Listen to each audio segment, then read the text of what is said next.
एबे एबे कालिया योजना रे आसिला बहुत बड़ खुशी खबर। एथिरे आपण माने नुआ अप्लाई करि परिबे। जे कोनोसी प्रकार आपणकर भूल थाना कहीं संशोधन करि परिबे। जो मानकर कालिया योजना रे किस्ती पाउ नथिले से माने ऑनलाइन माध्यम रे ग्रीवेंस देई परिबे। जदि आपणकर कोनोसी मो कालिया योजना भितर असुविधाटी थाए तो तुरंत आपण करई दियंतु।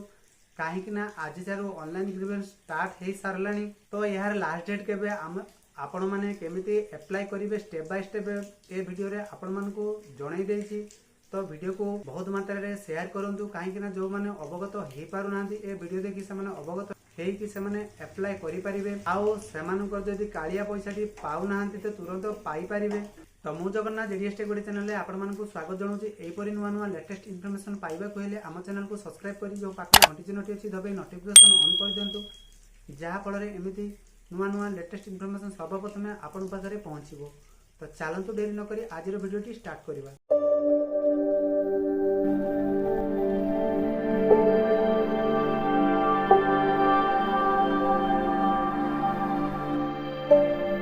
तो ये आपण माने देखि पारथुए कालिया तांको निज वेबसाइट पोर्टल रे कुहा जायछि जे ऑनलाइन माध्यम रे नूतन आवेदन अभियोग करिवा प्रक्रिया तारीख 3/10/2023 रु 31/12/2023 पर्यंत चालू रही। परवर्ती कालिया सहायता राशि आधार नंबर सह संजोग थिबा बैंक अकाउंट रे प्रदान कराजिवो। तेणु आपणकर निज बैंक अकाउंट सह आधार संजोग करांतु। कहीं ना बहुत चाषी भाई एमती थिले जो मानकर आधार सहित बैंक नंबर टी लिंक नथिबा हेतु तांकर पैसाटी पाई पार नांती। आ जो चाषी भाई मानकर कोनोसी भूल थाए तो सेटा संशोधन मध्य करि परिबे। चाहिले आपण नुआ मध्य आवेदन करि परिबे कालिया पोर्टल साहाय्य रे। तो आज हैला 3 तारिख।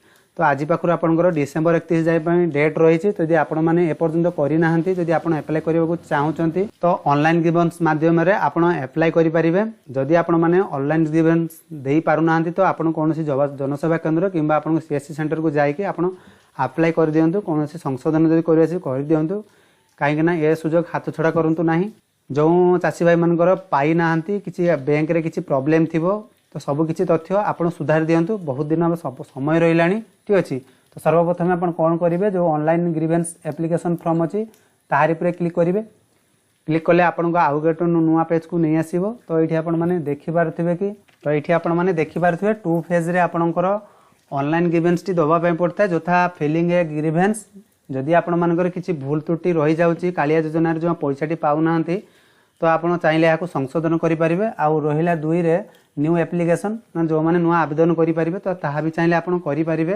तो ये आपने देखिपे filling a grievance new application following the documents required. तो आपंकर जो ग्रीवेंस देवे तो आपंकर से डॉक्यूमेंट्स टी कौन कौन लगी था ना फोटोकॉपी ऑफ पासबुक। जदि आपंकर फोटोकॉपी माने आपंकर पासपोर्ट साइज फोटो आपंकर बैंक पासबुक थिले आपण यहाँ संशोधन करेंगे। जदि किसी भूल रही जाऊँगी जो मानकर स्मॉल आउ मार्जिनल फार्मर जो मानकर अल्प जगह अच्छी कि जो मानकर बहुत जगह रही तो से आपंकर कौन करेंगे आपंकर जमी पट्टा कि लैंड रेकर्ड आ पासपोर्ट साइज तथ्यटी आपको दवाई पड़ो। आउ जो मानकर भूमिहीन रही लैंडलेस जो मानकर जगह नहीं तो से कालिया सहायताटी यही मसरे जाकि मिल जाता। जहाँ पुनर्बार आपण मैंने चाहिए जदि जो मैंने करना तो आवेदन कर दिंतु। तो आपंकर डॉक्यूमेंट रही फोटोकॉपी ऑफ मनरेगा कार्ड। जदि यही कार्ड थी तो ताहेले आपण मैंने आपणकर कालिया किस्ती सहायताटी पाइपर राशिटी पाइपर। आहरी आपंकर 31 डिसेम्बर जाए आपको टाइम टी अच्छी यार तथा संभव शीघ्र करई नियंतु। कहीं कालिया सहायता राशि आपंकर वर्ष में 2-2 हजार कर 4,000 टंका प्रदान कर जदि आपड़ ये बेनिफिट जदि उठे पारना तुरंत कर दिंतु। जहाँफल आपड़ ये सहायता राशि आपंकर बैंक अकाउंट रे मिल जाव। आउ कही रखुची जदि आपंकर बैंक अकाउंट जदि आपंकर आधार कार्ड टी लिंक नहीं तो सर्वप्रथम लिंक कर दिंतु। कहीं बैंक रे जदि आधार कार्ड सीडिंग नथिबो ताहले आपनको बैंक रे जो कालिया सहायता राशि पाइबा कथा ता पाइबे नहीं। ये थिला आजिर वीडियो। आशा करूचे वीडियो माध्यम आपण माने संपूर्ण सूचना पाई पारिथिबे। जदि आपनको बंधु सह मान को शेयर करी वीडियोटी अवगत करंतु कहीं सेमाने जानी कि सेमाने मध्य कालिया योजना रे मध्य आवेदन करिकि ए बेनिफिट उठाई पारिबे। तो सेतिकी पर्यंत रहूची। Bye bye, take care.